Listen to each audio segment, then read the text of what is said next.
Hi everything, thank you udah ngeklik video ini dan selamat datang di Mr. Things. Apa kabar dunia? Hai gengs, buat kalian udah pada bangkotan kayak begini nih, masih suka nggak lu yang namanya dengerin cerita dongeng? Karena mungkin dari kecil sebelum tidur kita selalu didongengin dulu ya, biar nih imajinasi kita dalam melihat dunia itu dikiranya bagaikan petualangan seru dan punya happy ending kayak cerita-cerita dongeng. Mohon maaf tapi nih geng, di dunia yang udah gila ini realitanya nggak ada tuh yang seindah kayak negeri dongeng. Karena ternyata banyak loh cerita-cerita dongeng yang aslinya nih sebenarnya serem, sadis, dan jauh dari kata happy ending. Yang kalau kita waktu kecil diceritain cerita aslinya begitu tuh, mudah deh yang ada trauma. Tapi berhubung kita udah gede, udah bangkotan, kalau nanti nih kita mendengar beberapa cerita aslinya di video ini, mungkin jatuhnya bisa jadi lebih seru. Karena ternyata cerita aslinya kayak dark banget nih, banyak plot twistnya. Sama juga nih, kayak game seru yang lagi gue sering mainin. Jadi gengs, gue lagi main sebuah game MMORPG yang bertemakan fairy tale tapi banyak banget plot twist gelapnya juga. Namanya Never After. Tenang aja gengs, game ini tuh memorinya kecil kok, tapi grafisnya bagus banget. Nah, di sini karakter yang gue pilih dan custom itu sebagai penyihir ya. Dan serunya di sini juga konsepnya karena fairy tale, jadi banyak cerita-cerita dan karakter-karakter dongengnya, gengs. Kayak ada nih misi buat nyelamatin Snow White dan melawan karakter-karakter kayak Grand Warrior sama Scarecrow. Beberapa highlight seru yang gue suka di sini juga tuh kita bisa naikin peliharaan kemana-mana gitu. Sama ini lucunya ada romance-romance ya, gengs. Jadi nggak monoton kita mainnya. Misinya juga banyak dan challenging banget. Nah, di sini gue udah nyelesain misi nih buat ngalahin beberapa karakter villain kayak Hans, Regina, dan para pengikutnya juga. Pokoknya game ini, aduh, keren total dan grafisnya juga manjain mata banget. Ini sih fix jadi akan game wajib 2022 yang pasti bakalan booming, gengs. Karena seseru itu, sumpah. Gue nih, kalau udah main Never After ini, ya udah susah berhentinya. Saking asiknya pengen nyelesain semua misi selanjutnya, pokoknya kalian wajib cobain game Never After ini ya. Kalian bisa pre-register dengan klik link yang ada di bawah. Beneran, ini game tuh super recommended parah deh. Apalagi buat kalian yang suka hal-hal yang berbau dunia fairy tale tapi dibalut dengan twist petualangan yang cukup dark. Wajib mainin Never After sekarang. Pokoknya kalian cek aja, klik link yang ada di bawah. Nah, pembahasan kita di video kali ini juga sama, gengs. Dimana kita akan mengupas cerita-cerita dari berbagai dongeng terkenal. Yang ternyata cerita aslinya itu tak seindah kayak cerita yang pernah kalian dengar. Soalnya ternyata memang banyak nih dongeng-dongeng ini yang sudah dimodifikasi oleh berbagai pihak agar memang cerita aslinya yang padahal sadis dan dark banget itu tidak membuat anak-anak jadi trauma gitu dengernya. Seperti cerita yang pertama ini yaitu Beauty and the Beast. Nah, dari awal cerita dongeng terus dibuat versi kartunnya dan terakhir di remake menjadi live action yang diperanin sama Emma Watson tuh. Kita tahunya kan itu adalah sebuah kisah cinta yang tidak memandang fisik. Karena ada perempuan cantik yang akhirnya iba terus jatuh cinta dengan monster berbulu yang ternyata itu adalah pangeran dan dikutuk karena kesombongannya. Tapi di premisnya aja kita udah bisa melek gitu ya, udah bisa seujon. Kalau netizen julid nih pasti ngegosip langsung. Ya iyalah si Belle mau tuh sama lakinya walaupun jelek begitu. Udah lakinya kaya raya. Lihat tuh, Jong. Rumahnya aja istana begitu ngalang-ngalang Musdalifah. Coba kalau lakinya tuh kiri, kayak si Hirotana tuh. Cuma naik motor Mio doang.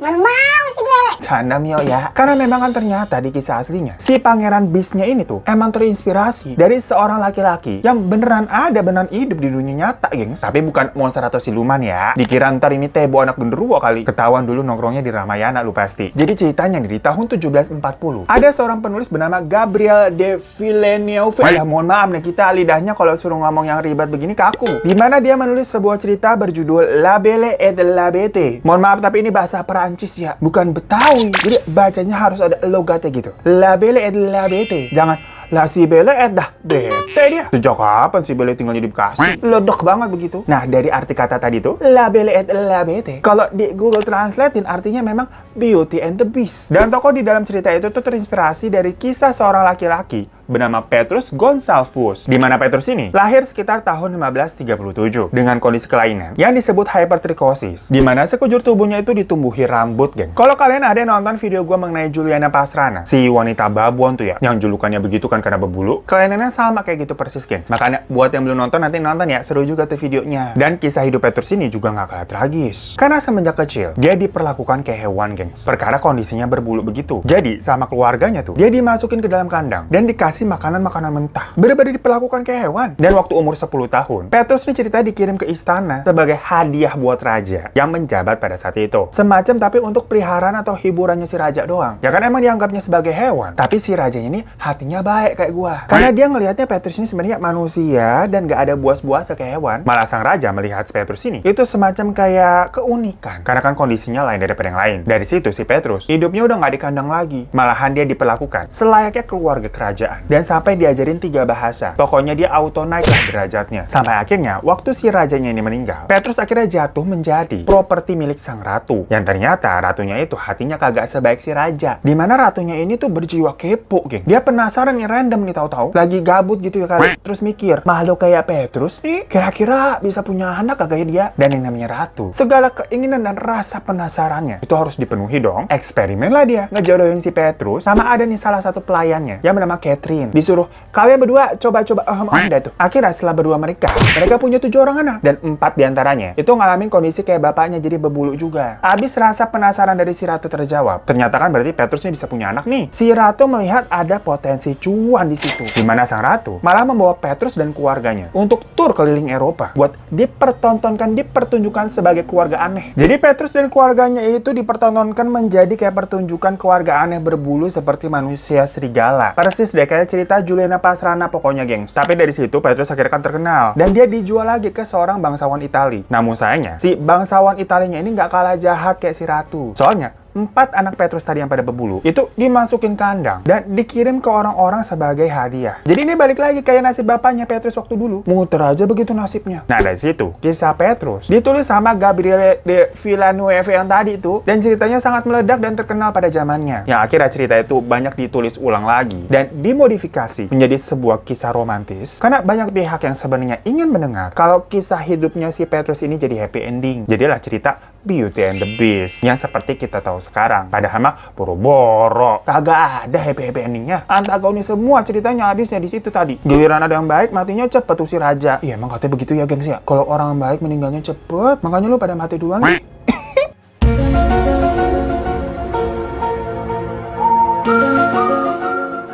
Next, kisah yang kedua itu tentang Hercules, gengs. Kalian pasti pada tahu tuh Hercules, si manusia setengah dewi. Salah, dewa. Kan Hercules kagak ngondek ya.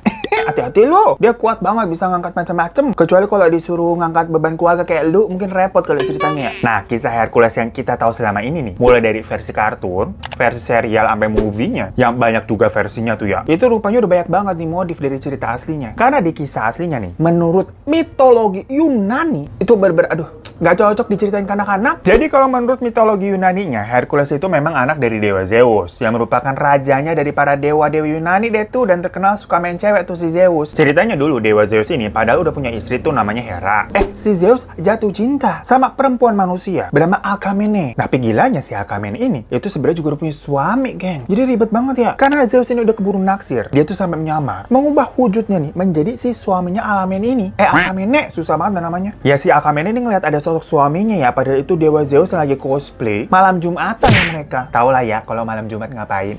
Nah nggak lama si Alcmene ini hamil dan lahirlah Hercules yang jatuhnya blasteran nih, setengah dewa setengah manusia, ala-ala murid-murid di international school begitu. Tapi berarti kan si Hercules ini itu ada anak haram hasil dari selingkuhan. Lah si Hera tuh istri aslinya Zeus jadi benci banget sama Hercules dan sering tuh berusaha mencelakai si Hercules karena dia nggak rela nih suaminya punya anak dari wanita lain. Pokoknya dari zaman Hercules masih orok aja nih, masih bayi, udah dikirimin ular sama si Hera biar mati. Tapi kan karena Hercules punya darah dewa, dianya kuat, kagak mempan sama racun ular sekalipun. Dan setelah dewasa, Hercules akhirnya menikahi seorang perempuan bernama Megara dan mereka punya 3 orang anak. Tapi sayangnya semua anaknya itu katanya dibunuh sama si Hercules karena dipengaruhi sama si Hera. Jadi pokoknya si Hercules ini diceritakan bukan sosok bapak yang baik, dan si Hera emang gangguin Hercules mulu semasa hidupnya. Dan selain udah menikah sama Megara, si Hercules ini punya 3 istri lain lagi, poligami dia. Tapi ini lebih gilanya ya, lebih plot twist dari bapaknya si Zeus yang emang suka main cewek. Si Hercules ini nggak cuma doyan main cewek doang, tapi menurut kisah aslinya, Hercules juga doyan main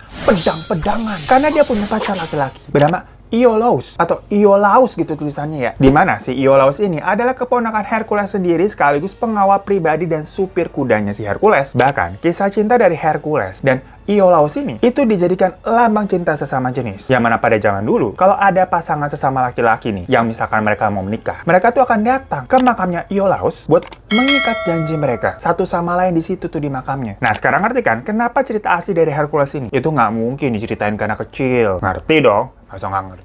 Kan nggak mungkin. Kalau ini diceritain lagi dongeng nih.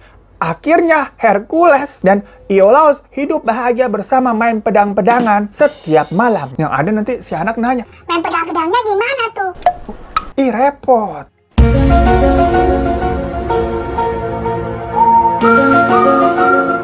Next kita ke cerita ketiga, yaitu kisah dari Rapunzel. Yang rambutnya ponjol banget itu, tapi kagak jadi duta sampo. Ternyata cerita aslinya yang ditulis oleh Grimm bersaudara itu sangatlah tragis, gengs. Pokoknya kalau di cerita dongeng aslinya itu, Rapunzel memang kisah awalnya punya rambut yang panjang dan indah, tapi dia dikurung di sebuah menara sama ibu angkatnya. Yang mana ibu angkatnya itu penyihir, tapi bukan ini di menaranya menara Saidah ya. Kesian Rapunzel nanti nyaru sama Kunti, mereka berantem tuh sayangan rambut. Nah suatu ketika ada seorang pangeran tampan yang naik deh tuh ke menara itu dan ngelihat Rapunzel, naksir dia. Tapi namanya laki-laki di dalam satu ruangan sama wanita yang bukan muhrimnya. Pastilah banyak syaiton-syaiton yang menggoda untuk melancarkan nafsu syahwat dari seorang pria. Astagfirullahaladzim. Jadi Rapunzel yang polos dan naif itu nurut-nurut aja. Sampai akhirnya ya udah Rapunzelnya hamilun. Pas ibu angkatnya tahu nih kalau Rapunzel telah kotor dan ternoda oleh seorang laki-laki, ibunya langsung murka dan lempar si pangeran dari atas menara. Jadi didorong aja itu laki itu sampai mati ya, jatuh dari ketinggian. Terus katanya bola matanya keluar gitu copot. Kan serem total. Dan nasib Rapunzel kagak jauh beda. Ngenes juga, dia diusir sampai harus hidup jadi pengemis dan membesarkan anaknya tadi hamil tuh akhirnya kembar. Nah tapi itu kan versi dongeng aslinya yang ditulis oleh Grimm bersaudara dari Jerman, yang akhirnya dikembangkan lagi menjadi sebuah kisah romantis nan indah. Tapi gimana pun juga itu kan awalnya dongeng yang dark ya. Cuma sebenarnya gosipnya cerita dari dongeng yang ditulis dari Grimm bersaudara itu memang terinspirasi nih dari sebuah kisah nyata, dimana memang beneran ada seorang gadis yang dikurung di menara, tapi bukan sama ibu-ibu penyihir, karena kan ini cerita dunia nyata beneran nih, melainkan dikurungnya sama ayah kandungnya sendiri. Dulu pada tahun 1275, nah lo lama banget dah tuh, ada seorang pria bernama Jacobus de Voragine yang mencatat sebuah kisah hidup dari seorang gadis Italia bernama Barbara yang tinggal sama bapaknya bernama Dioscorus. Dimana sang bapaknya ini diceritakan tuh sebagai pedagang yang kaya raya. Jadi wong sugih, status sosialnya tinggi. Nah si Barbara ini juga terkenal sebagai kembang desa yang cantik banget. Jadilah banyak cowok ini yang mau ngantri ngelamar dia. Mulai dari rakyat biasa, pedagang, sampai pengusaha, semuanya kepincut. Curiga pakai susuk gak sih? Ya Allah, jangan julid. Nah tapi si bapaknya ini, itu status sosial kan tadi tinggi, itu orang kaya. Otomatis dia selektif banget dalam memilih suaminya buat, memilih suami buat si Barbara. Ini bukan Hercules ya. Pokoknya harus lulus deh tuh wawancara sama si bapak. Dan Barbara ini juga nggak boleh ketemu sama cowok lain. Supaya si Barbara ini nggak naksir cowok duluan, yang takutnya itu memang bukan pilihan dari si bapaknya. Tapi ternyata si Barbara ini tipe-tipe anak yang rebel dan malah memberontak. Kayak, Pak, ini kan hidup aku. Kenapa dia atur-atur? nah dari situ, bapaknya membangun sebuah menara tinggi dan mengurung Barbara di atasnya. Jadi misalkan kalau pas waktunya makan atau Barbara membutuhkan sesuatu, para pelayan di bawah akan naruh itu makanan dan barang-barang di sebuah keranjang, terus nanti ditarik pakai katrol kayak sumur begitulah. Jadi di sini cerita aslinya bukan pakai rambut ya. Lah pedes kalau rambut ditarik-tarik begitu. Apakah gak nyut-nyutan itu kulit kepala? Ada gila-gilanya sih kalau ngayal bikin cerita. Nah suatu hari, salah satu pelayannya itu nyelipin buku yang ngajarin tentang agama Kristen. Dan akhirnya Barbara tersentuh dengan ajaran di buku itu dan mendalami ajaran Kristen. Tapi karena waktu itu, zaman Romawi kuno, agama Kristen masih dianggap ilegal, geng. Akhirnya setelah tahun, Barbara belajar agama yang dianggap ilegal pada zamannya. Si bapaknya ini murka dan menyerahkan Barbara ke pihak berwenang buat dihukum. Karena itu kayak termasuk kejahatan zaman dulu tuh. Katanya si bapaknya ini sampai tega menjambak rambut panjangnya si Barbara sambil nyeret gitu ke pengadilan. Lalu Barbara ini dihukum dengan cara kulitnya diseset-seset pakai pisau. Jadi kayak apa ya? Ya hukuman begitulah. Biar tersiksa terus dilemparin batu juga. Itu perinya kayak apa ya, nauzubillah min zalik. Setelah udah disiksa begitu, bapaknya sendiri nih yang akhirnya memenggal kepala anaknya tuh si Barbara hingga tewas. Mohon maaf ini ceritanya kok serem ya. Kenapa bapaknya jadi lebih kejam daripada cerita ibu tiri sih? Curiga rumpi juga deh bapak-bapak kayak begitu tuh.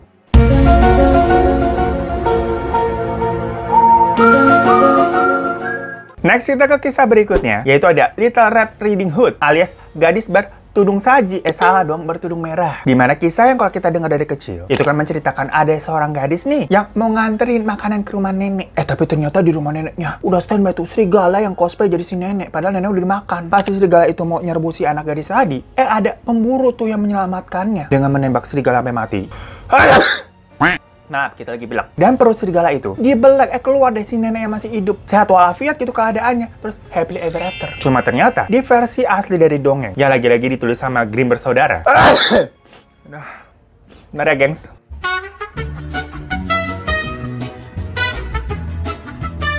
Tuh kita lagi sakit-sakit tetap disuruh ngedongeng nih sama kalian yang selalu bilang, mana kagak ada video baru begitu. Ya Allah, Robi, makanya lu pada subscribe ya belum ya? Jadi kita lanjut ya. Nah, pokoknya ternyata di versi asli dongeng yang lagi-lagi ditulis sama Grimm bersaudara. Waktu itu ceritanya si gadis tudung merah pas sampai nih ke rumah neneknya, set gitu buka pintu, dia mendapati sebenarnya neneknya kan udah dimangsa nih, tapi secara brutal ceritanya masih serigala. Beberapa corot-corot gitu darahnya bercocoran di mana-mana yang horor banget. Dan waktu dia mau kabur, si gadis tudung merah itu malah ditangkap dan disekap sama si manusia serigalanya berhari-hari. Selama itu pula, si gadis tadi dipaksa, mohon maaf lagi ya, makan sisa-sisa daging neneknya, gengs. Coba apa nggak nightmare itu? Dan akhirnya setelah daging neneknya itu habis, si manusia serigala ini itu berniat memangsa ya si gadis tudung merahnya. Karena udah kagak ada makanan lagi nih. Tapi sebelum dimakan, dia menyuruh si gadis ini melepaskan semua pakaiannya dan dipakai dulu. Baru kemudian disantap. Tuh, apa nggak dark banget ceritanya begitu? Kok ada cerita dongeng modelan begini ya? Kayak masalah penulisnya tuh apa sih sebenarnya? Serem banget nulis cerita dongeng. Dan plot twistnya lagi nih, kenapa kok aneh banget nih ya? Ada nenek-nenek tua tinggal sendirian di hutan begitu. Alasannya karena si orang tua gadis kurung merah itu nggak mau ngurusin nenek yang emang udah sakit-sakitan, jadi dibuang aja gitu ke tengah hutan.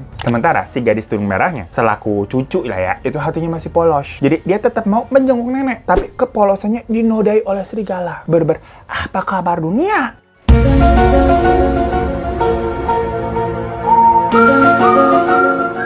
Oke, kita lanjut aja ke cerita yang terakhir nih, yang mungkin sekarang menjadi cerita idaman daripada bocil-bocil untuk menentukan tema ulang tahun. Kalau ditanya, mau jadi apa? Jadi Elsa! Nah, jadi cerita Frozen ini tuh ternyata diadaptasi dari sebuah dongeng karya Hans Christian Andersen yang berjudul The Snow Queen yang terbit di tahun 1844. Dimana di dalam cerita aslinya, itu ada seorang penyihir jahat yang membuat sebuah cermin ajaib. Pokoknya cerminnya itu bisa membuat semua hal menjadi buruk. Misalnya ada taman bunga yang indah banget nih, tapi kalau di cermin itu kelihatannya kayak cuma tumpukan sampah yang menjijikkan gitu. Pokoknya realita yang indah itu dibuat menjadi sebaliknya. Lalu ada suatu saat si cerminnya itu hancur berkeping-keping dan pecahannya itu menyebar ke seluruh penjuru negeri. Yang mana konon katanya kalau cermin itu menusuk hati seseorang, efeknya akan membuat hati orang tersebut akan berubah sedingin es. Tapi itu kiasan aja maksudnya ya. Dimana ini maksudnya si orang ini bakalan jadi orang yang suujon, iri hati, dengki, dan semua penyakit hati lainnya yang apa-apa bakalan dipandang jelek dah sama tuh orang. Nah, cerita di sini ada dua orang sahabat bernama Kai dan Gerda. Suatu hari si Kai ini nggak sengaja tuh terkena serpihan kaca ajaib tadi yang membuat si Kai ini melihat dunia jadi negatif dan jelek kecuali melihat salju. Jadi kalau melihat wilayah salju, bawahnya tetap cantik, putih, berseri gitu kayak tepung beras Rose Brand. Karena dia hanya melihat wilayah salju yang bagus dan wilayah lain tuh kelihatannya busuk. Jadilah Kai ini berkelana tinggal di wilayah salju. Suatu hari ketemulah si Kai ini sama si Ratu Salju dan dia diajak tuh ke istananya. Rupanya si Ratu Salju ini tuh orang yang jahat karena dia ini membuat Kai melupakan keluarga dan sahabatnya si Gerda. Pokoknya si Kai cuci otak. Nah, waktu Kai sudah menjadi tawanan di istana salju, Gerda ini berjuang buat nemuin Kai dengan menempuh perjalanan panjang dan ketemu dengan berbagai makhluk penjaga dan rintangan-rintangan. Sampai akhirnya Gerda ini berhasil menemui Kai. Terus dia nyium si Kai sampai si Kai ini tersadar dan terbebas dari pengaruh cermin ajaib tadi. Ya tapi ternyata gitu doang sih, geng. Sebenarnya kagak sadis-sadis sama juga ya. Cuma berarti sebenarnya si Elsa ini kagak baik. Dia tuh penyihir jahat. Tapi diubah tuh menjadi sosok yang kayak pahlawan. Cuman kalau didengar-dengar lagi ceritanya agak-agak mirip Narnia yang pertama nggak sih? Menurut kalian gimana?